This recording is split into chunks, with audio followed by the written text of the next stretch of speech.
السلام علیکم ورحمۃ اللہ وبرکاتہ۔ اس سے پہلے سبق میں ہم نے زندگی کیا ہے، حیوانات کی ماہیت، حیوانات کی شاخیں، طریقۂ تسمیہ اور نوع کا نظریہ پڑھے تھے۔ آج ہم یہاں پر اقلیم حیوانیہ کا مطالعہ کریں گے۔ حیوانی اقلیم دیکھیے، کنگڈم اینیمیلیا۔ حیوانی اقلیم میں حقیقی نوعات، کثیر خلوی اور دیگر تغذیائی حیوانات شامل ہوتے ہیں۔ حیوانی اقلیم میں کنگڈم اینیمیلیا میں حقیقی نوعات، یوکیریوٹس، کثیر خلوی دیگر تغذیائی حیوانات شامل ہوتے ہیں۔ اب ان کی خصوصیت کیا ہوتی ہے؟ یہ مخصوص جسمانی خاکے رکھتے ہیں، مخصوص جسمانی پلان ہوتا ہے ان کے جسم کا، بغیر خلوی دیوار والے اور بغیر ضیائی تالیفی سبقوں کے عضو یہ ہوتے ہیں۔ یہ جو حیوانی اقلیم ہوتے ہیں ان میں مخصوص جسمانی خاکہ ہوتا ہے، بغیر خلوی دیوار والے اور بغیر ضیائی تالیفی سبقوں کے عضو یہ ہوتے ہیں۔ یہ ان میں بافتوں کی تیاری عام ہوتی ہے سوائے اسفنجس کے۔ اسفنجس میں بافتوں کی تیاری نہیں ہوتی ہے، اس میں ان حیوانی اقلیم میں بافتوں کی تیاری عام ہوتی ہے۔ اعلیٰ اجسام پیچیدہ یا حسی اور عصبی حرکی میکانیت کا اظہار کرتے ہیں۔ جن میں کنگڈم اینیمیلیا میں جو اعلیٰ اجسام ہوتے ہیں ان میں پیچیدہ یا حسی اور عصبی حرکی میکانیت کا اظہار ہوتا ہے۔ عضو اور عضو نظام بہت سے گروپس میں نمو پاتا ہے۔ حیوانی اقلیم کے بہت سے حیوانات میں عضو اور عضو نظام موجود ہوتا ہے۔ ان میں جو تغذیے کا طریقہ ہوتا ہے، غذا لینے کا جو طریقہ ہوتا ہے ہمہ حیوانی ہوتا ہے، اور بعض حیوانات جو ہوتے ہیں حیوانی اقلیم میں طفیلی ہوتے ہیں۔ ذخیرہ شدہ غذا جو ہوتی ہے یہاں پر گلائکوجن کی شکل میں ہوتی ہے۔ یہ زیادہ تر متحرک ہوتے ہیں اور غذا کی تلاش میں گھومتے رہتے ہیں۔ عضلاتی خلیے اور عصبی خلیے ان میں موجود ہوتا ہے۔ تو حیوانی اقلیم کی خصوصیات دیکھیں ہم نے یہاں پر ابھی کہ یہ حقیقی نوعات، دیگر تغذیائی اور کثیر خلوی ہوتے ہیں، یا خلوی نہیں ہوتے، کثیر خلوی ہوتے ہیں، دیگر تغذیائی ہوتے ہیں۔ دیگر تغذیائی کسے کہتے ہیں؟ عموماً نگلتے ہوئے غذا ہم حیوانی طریقے سے حاصل کی جاتی ہے اور نگلی ہوئی غذا ہضم کی جاتی ہے، تو اسے کہتے ہیں دیگر تغذیائی۔ یہ مخصوص جسمانی خاکہ رکھتے ہیں۔ نیکسٹ پوائنٹ، بغیر خلوی دیوار والے اور بغیر ضیائی تالیفی سبقوں کے عضو ہوتے ہیں۔ ان میں بافتوں کی تیاری عام ہوتی ہے سوائے اسپونجز کے۔ اعلیٰ اجسام پیچیدہ یا حسی اور عصبی میکانیت کا اظہار کرتے ہیں۔ عضو اور عضو نظام بہت سے گروپس میں نمو پاتا ہے۔ ان کا جو تغذیے کا طریقہ ہوتا ہے ہولوزوئک یا ہمہ حیوانی ہوتا ہے۔ بعض ان میں طفیلی ہوتے ہیں، پیراسائٹک ہوتے ہیں۔ ذخیرہ شدہ غذا زیادہ تر گلائکوجن کی شکل میں، جو گلوکوز کی شکل میں حاصل کی جاتی ہے غذا، وہ غذا کس شکل میں سٹور ہوتی ہے؟ گلائکوجن کی شکل میں سٹور ہوتی ہے۔ یہ زیادہ تر متحرک ہوتے ہیں، حرکت کرتے ہیں، غذا کی تلاش میں گھومتے رہتے ہیں۔ عضلاتی خلیے اور عصبی خلیے ان میں موجود ہوتے ہیں۔ حیوانی اقلیم کی درجہ بندی۔ حیوانی اقلیم کو ان کی بافتوں میں خلوی تنظیم یا اعلیٰ درجہ تنظیم کی بنیاد پر دو ذیلی اقلیموں میں تقسیم کیا گیا ہے۔ تو حیوانی جو ہے کنگڈم اینیمیلیا، ان اینیمیلیا کو دو ذیلی اقلیم میں تقسیم کیا گیا ہے۔ ایک ہے یہاں پر پیرازوا اور دوسرا ہے یومیٹازوا۔ تو یہاں پر کنگڈم اینیمیلیا کی درجہ بندی میں آپ کو 2 مارکس کے 4 کوشچنس کور ہوتے ہیں۔ یہاں پہ دیکھیے، نمبر 1 ہے مقدم دہنیے اور مؤخر دہنیوں میں فرق لکھیے۔ دوسرا سوال ہے اکائنوڈرمس درو خاری ہے، بحث کیجیے۔ نمبر 3 ہے کوئی 4 مقدم دہنیے کے فائلم کے نام لکھیے۔ نیکسٹ ہے نیمیٹوڈ ایک مقدم دہنیے ہے نہ کہ حقیقی خاریہ، وضاحت کیجیے۔ تو یہ 4 سوالات کے جوابات جو کہ 2 مارکس کے ہیں آپ کے یہاں پر اس پیراگراف میں کور ہوں گے۔ تو ہم یہاں پر دیکھیں گے کنگڈم اینیمیلیا کی درجہ بندی۔ تو کنگڈم اینیمیلیا کی درجہ بندی 2 ذیلی اقلیم میں سے تقسیم کیا گیا ہے، پیرازوا اور یومیٹازوا۔ پیرازوا کی مثال ہے پوریفیرا، اور یومیٹازوا کو 2 گریڈز میں تقسیم کیا گیا ہے۔ کنگڈم اینیمیلیا کے 2 ذیلی اقلیم ہیں، نمبر 1 ہے پیرازوا اور یومیٹازوا۔ یومیٹازوا کو 2 گریڈز میں تقسیم کیا گیا ہے۔ ایک گریڈ ہے 2 پرتیے اور ایک ہوتا ہے 6 پرتیے، ریڈیٹا اور بائلیٹریٹا۔ 2 پرتیے اور 6 پرتیے ہوتے ہیں۔ 6 پرتی حیوانات 2 ڈویژن میں تقسیم ہوتے ہیں، ایک ہوتا ہے مقدم دہنیے، ایک ہوتا ہے مؤخر دہنیے۔ مقدم یعنی آگے، پروٹوسٹومیا، پروٹو یعنی فرسٹ، اسٹومیا یعنی ماؤتھ۔ پروٹوسٹومیا مقدم دہنیے، دہن یعنی منہ، مقدم یعنی پہلے، پروٹو یعنی فرسٹ، اسٹومیا یعنی ماؤتھ، اوکے۔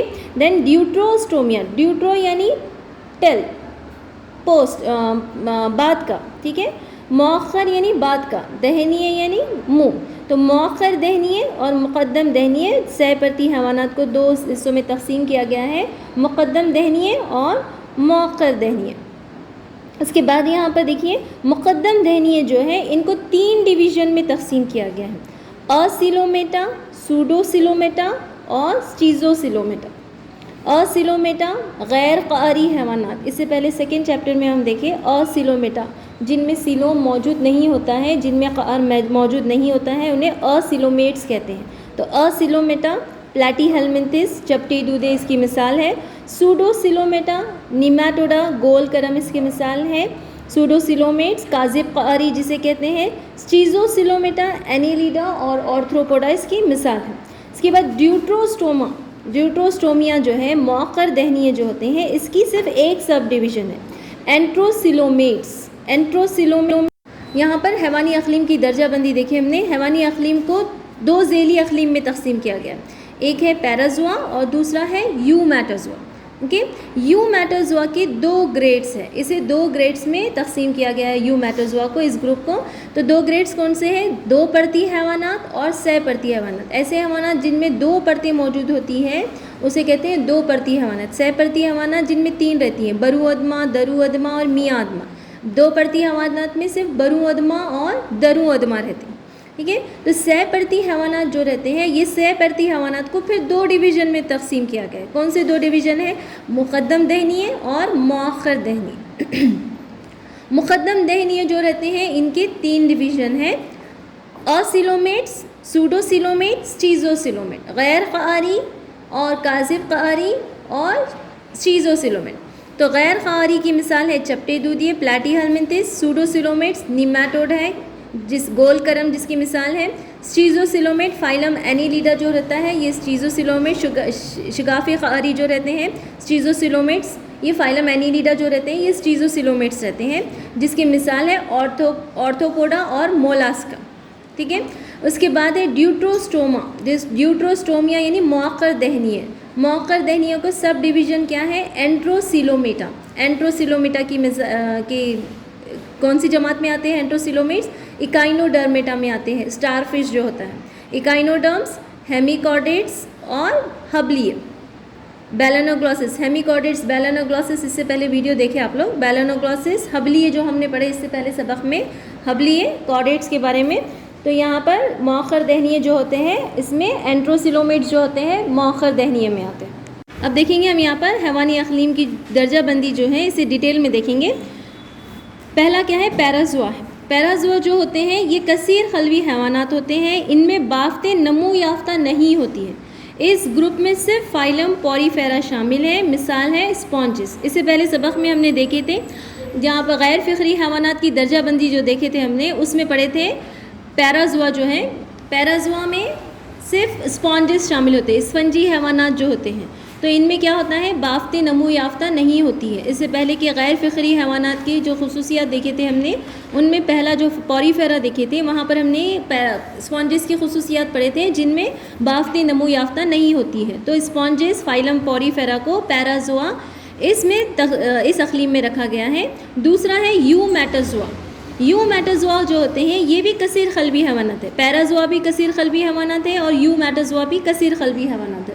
تو یومیٹازوا میں بافتیں نمو یافتہ ہوتی ہے، پیرازوا میں بافتیں نمو یافتہ نہیں ہوتی ہے، یومیٹازوا میں بافتیں نمو یافتہ ہوتی ہیں، اور جسم میں اعلیٰ درجے کی تنظیم جیسے اعضاء اور عضو نظام یہ درجات پائے جاتے ہیں۔ اس گروپس میں 2 گریڈس پائے جاتے ہیں۔ 2 گریڈس کون سے دیکھیں ہم نے یہاں پر ابھی؟ ریڈیٹا اور ڈائپلوبلاسٹک حیوانیے یا 2 پرتی حیوانیے اور سہ پرتی حیوانیے۔ تو 2 پرتی حیوانیے جو ہوتے ہیں یہ اولین کثیر قلبی یا یومیٹوزونس ہوتے ہیں جن میں شعاعی تشاکل پایا جاتا ہے۔ شعاعی تشاکل کیا ہوتا ہے؟ ہم نے اس سے پہلے کی سبق میں دیکھے، تشاکل میں دیکھے شعاعی تشاکل کیا ہوتا ہے۔ تو ان میں شعاعی تشاکل 2 پرتی حیوانات میں شعاعی تشاکل پایا جاتا ہے اور 2 نہوزی جسم ہوتا ہے، 2 پرتی ہوتے ہیں، برو ادما اور درو ادما، 2 پرتی ہیں یعنی کہ ایکٹوڈرم اور اینڈوڈرم، برو ادما اور درو ادما پایا جاتا ہے ان میں۔ ان کی مثال ہے آئلا نائڈیریا جس کی مثال ہے ہائیڈرا، اوریلیا وغیرہ، ٹینوفورا، کومز جیلیز اس درجے میں پائے جاتے ہیں۔ اس درجے میں کون کون ہوتے ہیں؟ ہائیڈرا ہے، ٹینوفورا ہے اور کومز جیلیز ہے۔ تو دو پرتی حیوانات کسے کہتے ہیں؟ جو دو نحوزی ہوتے ہیں، جن میں دو ابتدائی نابتی پرتیں پائی جاتی ہیں، برو ادما اور درو ادما، یہ دو پرتیں ان میں پائی جاتی ہیں۔ یہ اولین کثیر خلوی ہوتے ہیں، ان میں شعاعی تشاکل پایا جاتا ہے۔ ان کی مثال کیا ہے؟ ہائیڈرا ہے، ٹینوفورا ہے اور کومز جیلیس ہے۔ اس کے بعد ہے سہ پرتی ہیں، یا جن میں دو جانبی تشاکل پایا جاتا ہے، یا سہ نحوزی جسے کہیں گے، بائیلیٹریا اور ٹرائپوبلاسٹیکا گریڈ۔ تو اس گریڈ میں میومیٹوزونز شامل ہیں، ان میں دو جانبی تشاکل پایا جاتا ہے۔ دیکھیے شعاعی تشاکل کس میں پایا جاتا ہے؟ دو پرتی حیوانات میں شعاعی تشاکل ہوتا ہے، سہ پرتی حیوانات میں دو جانبی تشاکل ہوتا ہے، اور جسم سہ نحوزی یا سہ پرتی ہوتا ہے۔ سہ یعنی کہ تین پرتیں۔ تو کون سی تین پرتیں ہیں یہاں پر؟ برو ادما، میاں ادما اور درو ادما، یہ تین پرتیں ان میں پائی جاتی ہیں۔ اس میں دو درجات شامل ہیں جنہیں ڈویژن کہتے ہیں۔ اب اسے یہاں پر سہ پرتی حیوانات کو دو ڈویژن میں تقسیم کیا گیا ہے، ایک ہے مقدم دہنیے اور ایک ہے مؤخر دہنیے۔ تو مقدم دہنیے پروٹوسٹومیم، پروٹو یعنی پہلے، اسٹومیم یعنی دہن۔ تو میٹوزونس ہے یہ، جن میں نحوز روزن جو ہوتا ہے دہن میں تبدیل ہوتا ہے۔ بیشتر مقدم دہنی حیوانات میں شگافیت پیچیدہ اور معین ہوتی ہے۔ اس میں تین ڈویژن ہیں۔ دیکھیے سہ پرتی حیوانات کے دو ڈویژن ہیں، ایک ہے مقدم دہنیے اور مؤخر دہنیے۔ مقدم دہنیے کے تین ڈویژن ہیں، کون سے ہم نے ابھی دیکھے؟ اسیلومیٹ غیر خاری حیوانات، سوڈو سیلومیٹ اور چیزو سیلومیٹ۔ تو غیر خاری حیوانات کسے کہتے ہیں؟ اسیلومیٹس کسے کہتے ہیں؟ دیکھیے یعنی وداؤٹ، بغیر، سیلوم یعنی جسمی کہوا، ایٹا یعنی بردار، غیر جسمی کہفی بردار جسے کہیں گے۔ یہ اولین سہ پرتی پیٹازونس ہیں جن میں ٹھوس جسمی پلان جو ہوتا ہے گرد ایشیائی جگہ یا کہفے سے یا باف سے بھرا ہوتا ہے، جس کو پیرن کھائما یا میسن کھائما کہتے ہیں۔ یہ باف نابتی پرت میاں ادما سے تیار ہوتی ہیں، مثال ہے پلیٹی ہیلمنتھس فلیٹ وارم۔ اس کے بعد ہے اس کا سب ڈویژن اور کیا ہے؟ کاذب قعریے، سوڈو سیلومیٹ۔ سوڈو یعنی فالس، کاذب یعنی جھوٹا، عربی ورڈ ہے کذبن سے کاذب ہے، تو کاذب یعنی فالس، سیلوم یعنی کہفہ قعر اور ایٹا یعنی بردار۔ ان حیوانات میں جسمی کہفہ یا ہضمی نالی اور جسمی دیوار کے درمیان میں پایا جاتا ہے، لیکن یہ حقیقی قعر نہیں ہوتا ہے کیونکہ یہ صفاقی پرت سے استرکاری نہیں کیے ہوئے ہوتا ہے۔ کاذب قعر ایک ابتدائی جسمی کہفے یا جنینی نحوس کہفے کا ہی حصہ ہے جو باقی رہ جاتا ہے۔ اس کی مثال ہے نیمیٹوڈز۔ تو نیمیٹوڈز جو ہوتے ہیں ہم نے اس سے پہلے سبق میں پڑھے، پوریفیرا، سیلینٹریٹا، ایکائنوڈرمیٹا، مولاسکا، پلیٹی ہیلمنتھس، نیمیٹی ہیلمنتھس۔ تو اس میں نیمیٹوڈز جو ہوتے ہیں وہ کاذب قعری حیوانات ہوتے ہیں، دیکھے تھے ہم نے اس سے پہلے، اور پلیٹی ہیلمنتھس جو ہوتے ہیں وہ غیر قعری ہوتے ہیں، ان حیوانات میں قعر نہیں پایا جاتا ہے۔ اس کے بعد ہوتا ہے شگافی قعریے۔ شگافی قعریے جو ہوتے ہیں یہ حقیقی قعر رکھنے والے حیوانات ہوتے ہیں۔ یہ شگافی قعر ہوتا ہے، یہ میاں ادما کے شق ہونے، بیرونی جسمی اور اندرونی ایشیائی پرتیں بننے سے تیار ہوتا ہے۔ اس کی مثال ہے اینیلیڈا، آرتھروپوڈا اور مولاسکا۔ تو اینیلیڈا، آرتھروپوڈا اور مولاسکا ہم نے پڑھے تھے سیکنڈ چیپٹر میں۔ تو یہ تینوں کیا ہے؟ شگافی قعریے ہے۔ شگافی قعریے حقیقی قعر رکھتے، جن میں قعر موجود ہوتا ہے انہیں شگافی قعریے حقیقی قعریے کہتے ہیں، جن میں قعر موجود نہیں ہوتا ہے انہیں غیر قعریے کہتے ہیں۔ اور کاذب قعری کسے کہتے ہیں؟ جن میں جسمی کہفہ پایا جاتا ہے لیکن یہ حقیقی قعر نہیں ہوتا۔ تو یہاں پر شگافی قعریے کی مثال کیا ہے؟ آرتھروپوڈا، مولاسکا اور اینیلیڈا ہے۔ تو اس کے بعد دیکھیں گے مؤخر دہنیے۔ یہاں پر بھی ایک 2 مارکس کا کوشچن ہے آپ کو۔ یہ حقیقی قعری حیوانات ہوتے ہیں جن میں مبرز نحوزی روزن سے یا اس کے قریب تیار ہوتا ہے، مبرز نحوزی روزن سے یا اس کے قریب سے تیار ہوتا ہے، منہ دہن بعد میں نحوزی روزن سے پرے مخالف سرے پر تیار ہوتا ہے۔ ٹھیک ہے، یہاں پر منہ جو ہوتا ہے نحوزی ریزن سے مخالف سرے پر تیار ہوتا ہے، اس لیے انہیں مؤخر دہنیے کہتے ہیں۔ مؤخر یعنی بعد میں۔ مؤخر دہنی حیوانات میں شگافیت جو ہوتی ہے شعاعی ہوتی ہے اور غیر معین ہوتی ہے۔ اس میں صرف ایک ذیلی ڈویژن درو قعری قعریے شامل ہے۔ درو قعری یا انٹروسیلومیٹا کسے کہتے ہیں؟ ان میں حقیقی قعر پایا جاتا ہے جو درو قعر ہوتا ہے، یہ آرکینٹرون سے تیار ہوتا ہے۔ اسی ذیلی ڈویژن میں آئلا، ایکائنوڈرمیٹا اور کارڈیٹا شامل ہیں۔ تو درو قعریے کون سے ہوتے ہیں؟ ایکائنوڈرمس، اسٹار فش جس کی مثال ہے، اور کارڈیٹس کی خصوصیات دیکھے تھے ہم نے، کارڈیٹس کی جنرل خصوصیات دیکھے تھے. کارڈیٹس کون سے رہتے ہیں؟ پائسز، ایمفیبینس، ریپٹائلز، ایوز اور میملس، مچھلیاں، جل تھلی، رینگنے والے، اڑنے والے اور پستانی. تو یہ کیا ہوتے ہیں؟ درو خاری حیوانات ہوتے ہیں. اسٹیزوسیلومیٹ اور اینٹروسیلومیٹ مشترکہ طور پر حقیقی خاریے کہلاتے ہیں کیونکہ یہ حقیقی خار رکھتے ہیں. ہم نے ابھی دیکھے وہاں اوپر شگافی خاریے اور مؤخر دہنیے میں درو خاری جو ہوتے ہیں، یہ دونوں حقیقی خار ہوتے ہیں، ان کے اندر خار موجود ہوتا ہے. تو یہاں پر ہم نے کنگڈم اینیمیلیا کی درجہ بندی دیکھے، پیرازوا، یو میٹوزوا اور اس کے نیچے کے گریڈز دیکھیں. السلام علیکم ورحمۃ اللہ وبرکاتہ. آج ہم دیکھیں گے یہاں پر بایو ڈائیورسٹی یا حیاتی تنوع. حیاتی تنوع کیا ہے؟ دیکھیں، حیاتی تنوع کسے کہتے ہیں؟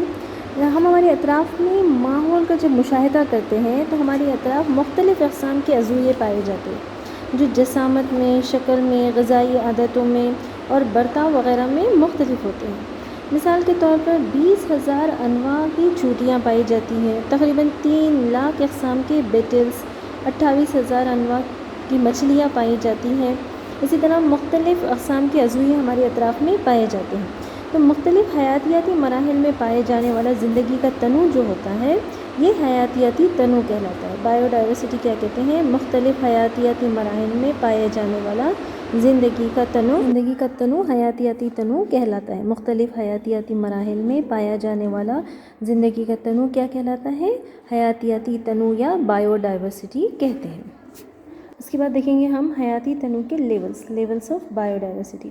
حیاتی تنوع جو ہوتا ہے نہ صرف نوع کی سطح پر بلکہ حیاتی تنظیم کے جو تمام مراحل ہوتے ہیں، خلیے سے لے کر بڑے بایو ماس تک، وسیع علاقے میں پائی جانے والی جو حیاتی کمیونٹی ہوتی ہے بایو ماس، وہاں تک پھیلا ہوا ہوتا ہے. حیاتی تنوع نہ صرف خلیے میں ہوتا ہے بلکہ خلیے کے اندر موجود کلا سالمات سے لے کر بایو ماس تک پھیلا ہوا ہوتا ہے.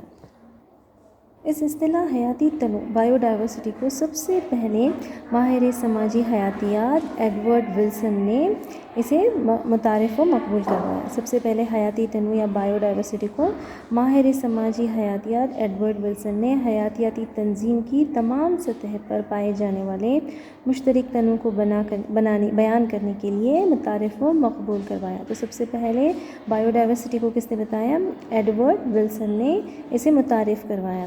حیاتی تنوع جو ہوتا ہے یہ نہ صرف خلیے کے اندر موجود کلا سالمات تک ہوتا ہے بلکہ بایو ماس تک پھیلا ہوا ہوتا ہے. حیاتی تنوع کیا ہوتا ہے؟ مختلف حیاتیاتی مراحل میں پائے جانے والا زندگی کا تنوع جو ہوتا ہے حیاتیاتی تنوع یا بایو ڈائیورسٹی کہلاتا ہے. حیاتی تنوع کی 3 سطحیں ہوتی ہیں. ایک ہوتا ہے جینیاتی تنوع، دوسرا ہوتا ہے نوعی تنوع اور تیسرا ہوتا ہے ماحولیاتی تنوع. جینیاتی تنوع یا جینیٹک ڈائیورسٹی، دوسرا ہوتا ہے نوعی تنوع یا اسپیسیز ڈائیورسٹی، تیسرا ہوتا ہے ماحولیاتی تنوع یا ایکولوجیکل ڈائیورسٹی. تو دیکھیں گے ہم سب سے پہلے یہاں پہ جینیٹک ڈائیورسٹی یا جینیاتی تنوع کیا ہوتا ہے. جینیاتی تنوع کسے کہیں گے؟ کسی نوع کے اندر موجود جینز کا تنوع جو ہوتا ہے اسے کہیں گے جینیٹک ڈائیورسٹی یا جینیاتی تنوع. صرف ایک ہی نوع اپنے پھیلاؤ کی حد کے اعتبار سے جینیاتی سطح پر اعلیٰ درجے کے تنوع کو ظاہر کر سکتی ہے. کسی نوع کے اندر موجود جینز کا تنوع کیا کہلاتا ہے؟ جینیاتی تنوع کہلاتا ہے. مثال کے طور پر دیکھیے یہاں پر راؤلفا وومیٹوریا میں جو ہمالیائی علاقے میں اگنے والا ایک معالجاتی پودا ہے، اس سے پیدا ہونے والی کیمیائی مادہ جو ہوتا ہے جو کہ ہائی بلڈ پریشر کے علاج میں استعمال میں پائی جانے والی قوت اثر اور ارتکاز کے لحاظ سے بہت زیادہ جینیاتی تغیر کا اظہار کرتا ہے. ہندوستان میں تقریباً 50,000 سے زیادہ قسم کے چاول اور 1,000 قسم کے آم پائے جاتے ہیں. تو جینیاتی تنوع جو ہوتا ہے ماحولیاتی تبدیلیوں کے ساتھ بڑھتا جاتا ہے اور بقا کے لیے سود مند ہوتا ہے. تو جینیاتی تنوع کسے کہتے ہیں؟ کسی نوع کے اندر موجود جینز کا تنوع جو ہوتا ہے وہ جینیاتی تنوع کہلاتا ہے. جینیاتی تنوع جو ہوتا ہے ماحولیاتی تبدیلیوں کے ساتھ بڑھتا ہے اور یہ بقا کے لیے سود مند ہوتا ہے. اس کے بعد دیکھیں گے ہم نوعی تنوع. نوعی تنوع کیا ہوتا ہے؟ Species diversity. یہ نوعی سطح پر پائے جانے والا تنوع جو ہوتا ہے اسے نوعی تنوع کہتے ہیں. یعنی انواع کے درمیان میں جو تنوع پایا جاتا ہے اسے کیا کہتے ہیں؟ نوعی تنوع کہتے ہیں. مثال کے طور پر مشرقی گھاٹ کے بالمقابل مغربی گھاٹ کی جل تھلیوں میں بہت زیادہ تنوع پایا جاتا ہے. تو نوئی سطح پر پائے جانے والے تنوع یعنی انواع کے درمیان میں جو تنوع ہوتا ہے اسے کیا کہتے ہیں؟ نوئی تنوع کہتے ہیں۔ اس کے بعد تھرڈ ہے ماحولیاتی تنوع، ایکولوجیکل ڈائیورسٹی۔ ماحولیاتی تنوع کسے کہتے ہیں؟ یہ اعلیٰ سطحی تنوع ہے، یعنی ماحولی نظام کی سطح کا تنوع ہے جسے ماحولیاتی تنوع کہتے ہیں۔ ماحولیاتی تنوع کسے کہتے ہیں؟ یہ ماحولی نظام کی سطح کا تنوع ہے، اعلیٰ سطحی تنوع ہے۔ مثلاً ہندوستان میں ریگستان، بارشی جنگلات، گرم خطے کی دلدلی جھاڑیاں، مرجانی نم میدان، سمندری دہانہ اور الپائن مرغزار جیسے علاقوں کی موجودگی کی وجہ کئی دیگر ممالک کی بنسبت یہ اعلیٰ سطح کا ماحولیاتی تنوع رکھتا ہے۔ ماحولیاتی تنوع یعنی کہ ہم ہندوستان میں کیا ہے؟ ریگستان ہے، بارشی جنگلات ہے، گرم خطے کی دلدلی جھاڑیاں ہیں، مرجانی چٹانیں ہیں، نم میدان ہے، سمندری دہانہ اور الپائن مرغزار ہے۔ تو ایسے علاقوں کی وجہ سے یہ ممالک جو ہے، یہ ملک جو ہے دیگر ممالک سے اعلیٰ سطح کا ماحولیاتی تنوع رکھتا ہے۔ تو ماحولیاتی تنوع کسے کہتے ہیں؟ ماحولی نظام کی سطح کا تنوع جو ہوتا ہے اسے ماحولیاتی تنوع۔ ماحولیاتی تنوع کی 3 علامات ہیں، ایک ہے الفا، دوسرا بیٹا اور تیسرا گیما تنوع۔ سب سے پہلے دیکھیں گے الفا تنوع کسے کہتے ہیں۔ الفا تنوع کسی مخصوص علاقے، کمیونٹی یا ماحولی نظام کے اندر پائے جانے والے طبقات کی تعداد کے شمار کے ذریعے پیمائش کی جاتی ہے۔ الفا تنوع میں کیا کیا جاتا ہے؟ کسی مخصوص علاقے، کمیونٹی یا ماحولی نظام کے اندر پائے جانے والے طبقات کی تعداد کے شمار کے ذریعے پیمائش کی جاتی ہے، تو اسے کہتے ہیں الفا تنوع۔ اس کے بعد دوسرا ہے بیٹا تنوع، دو نزدیکی ماحولی نظام کے درمیان نوعی تنوع جو ہوتا ہے بیٹا تنوع کہلاتا ہے۔ یہ ہر ماحولی نظام کے منفرد طبقات کی تعداد کے تقابل سے حاصل ہوتا ہے۔ تو بیٹا تنوع کسے کہتے ہیں؟ دو نزدیکی ماحولی نظام کے درمیان نوعی تنوع کیا کہلاتا ہے؟ بیٹا تنوع کہلاتا ہے۔ اس کے بعد تیسرا ہے یہاں پر گیما تنوع، گیما ڈائیورسٹی، کسی ماحولی منطقے کے اندر مختلف ماحولی نظاموں کے لیے کل تنوع کا پیمانہ۔ مختلف ماحولی نظام، کسی منطقے میں موجود مختلف ماحولی نظام کے کل تنوع کا پیمانہ گیما تنوع کہلاتا ہے۔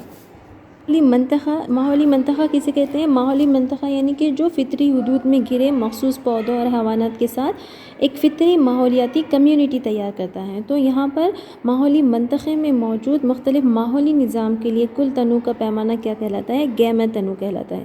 بیٹا تنوع کسے کہتے ہیں؟ دو نزدیکی ماحولی نظام کے درمیان نوعی تنوع کیا کہلاتا ہے؟ بیٹا تنوع کہلاتا ہے۔ الفا تنوع کسی مخصوص علاقے، کمیونٹی یا ماحولی نظام کے اندر پائے جانے والے طبقات کی تعداد کے شمار کے ذریعے پیمائش کیا جاتا ہے، اسے الفا تنوع کہتے ہیں۔ تو ماحولیاتی تنوع کی یہ 3 علامات ہیں، الفا، بیٹا اور گیما تنوع۔ اس کے بعد دیکھیں گے ہم حیاتی تنوع کے دیگر خصوصیات۔ حیاتی تنوع جو ہوتا ہے دنیا میں یکساں نہیں ہوتا ہے بلکہ ناہموار پھیلاؤ کا اظہار کرتا ہے۔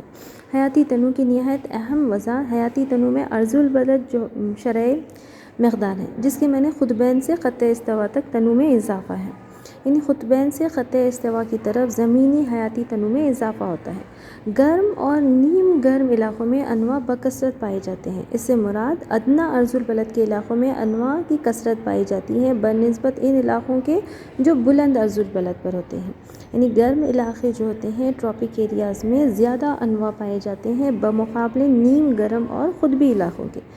مثلاً جنوبی امریکہ کے جاری ایمیزون کا بارشی جنگل میں حیاتی تنوع تمام کرۂ ارض کے مقابلے میں بہت زیادہ پایا جاتا ہے، یعنی گرم علاقے میں نوعی تنوع بہت زیادہ ہوتا ہے۔ تو اس کی ایک خصوصیت کیا دیکھیں ہم نے یہاں پہ حیاتی تنوع کی، کہ حیاتی تنوع گرم علاقوں میں زیادہ پایا جاتا ہے بمقابلے نیم گرم اور قطبی علاقوں کے۔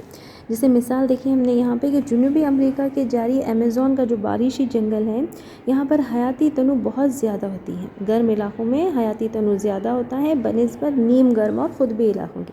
یہ ہو گیا فرسٹ حیاتی تنوع کی خصوصیات۔ علاقوں میں اعلیٰ حیاتی تنوع کی وجوہات کیا ہے دیکھیں گے۔ Reason for the greater bio diversity in the tropic area, tropic areas میں حیاتی تنوع زیادہ ہونے کی وجوہات کیا ہے؟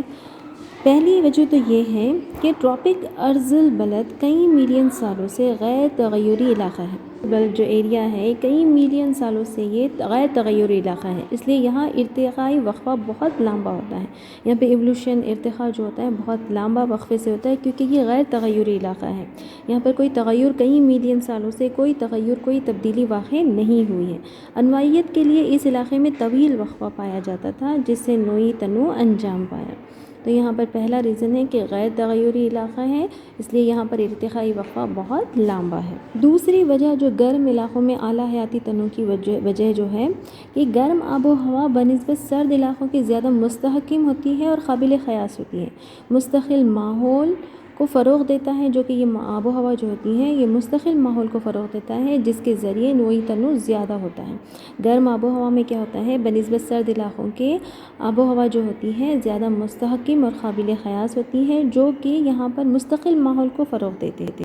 اس کی وجہ سے کیا ہوتا ہے، زیادہ تنوع یہاں پر واقع ہوتا ہے۔ تیسرا ریزن دیکھیں گے ہم، شمسی توانائی و دیگر ذرائع جیسے پانی وغیرہ اس علاقے میں بکثرت پائے جاتے ہیں، چنانچہ غذا کی فراوانی وجہ سے زیادہ تنوع کی راہ ہموار ہوتی ہے۔ یہاں پر غذا کی فراوانی بہت زیادہ ہوتی ہے، شمسی توانائی اور پانی وغیرہ یہاں پر بکثرت پائے جاتے ہیں، یہ ایک وجہ ہوتی ہے۔ گرم آب و ہوا بنسبت سرد علاقوں کے زیادہ مستحکم اور قابل قیاس ہوتی ہے، جو کہ مستقل ماحول کو فروغ دیتا ہے، جس کے ذریعے زیادہ نوعی تنوع واقع ہوتا ہے۔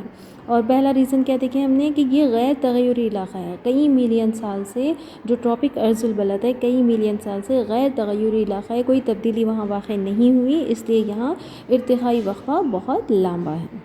تو 4 مارک کا ایک کوشچن پوچھا جاتا ہے کہ گرم علاقوں میں حیاتیاتی تنوع کی زیادتی کی کیا وجوہات ہے؟ تو گرم علاقوں میں حیاتیاتی تنوع کی وجوہات کیا ہے؟ نمبر 1 ہے کہ کئی ملین سال سے یہ غیر تغیری علاقہ ہے، اس لیے یہاں ارتقائی وقفہ بہت لمبا ہے۔ انواعیت کے لیے اس علاقے میں طویل وقفہ پایا جاتا تھا، جس سے نوعی تنوع انجام پایا۔ دوسرا ریزن کیا ہے، گرم آب و ہوا بنسبت سرد علاقوں کے زیادہ مستحکم اور قابل قیاس ہوتی ہیں، اور یہ مستقل ماحول کو فروغ دیتے ہیں، جس کے ذریعے نوعی تنوع زیادہ ہوتا ہے۔ تھرڈ ریزن ہے اس کا کہ شمسی توانائی اور دیگر ذرائع جیسے پانی وغیرہ جو ہوتے ہیں گرم علاقوں میں بکثرت پائے جاتے ہیں، چنانچہ غذا کی فراوانی بھی جو ہوتی ہے یہ زیادہ تنوع کے لیے راہ ہموار کرتی ہے۔ یہ ہو گیا گرم علاقوں میں اعلیٰ حیاتی تنوع کی وجوہات۔